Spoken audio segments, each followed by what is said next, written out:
Hello, friends. Welcome to Creative Medicine. In this lecture, we will learn about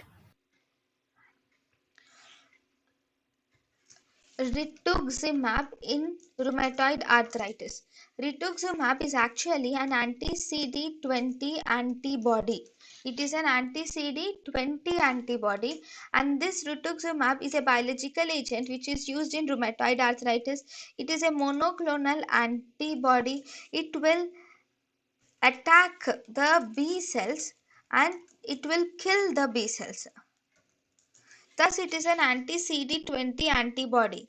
It is used in rheumatoid arthritis and it is also used in other conditions.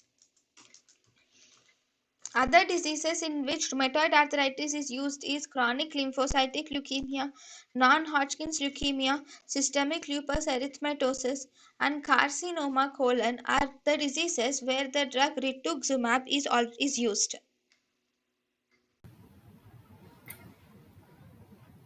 thank you and thank you for watching.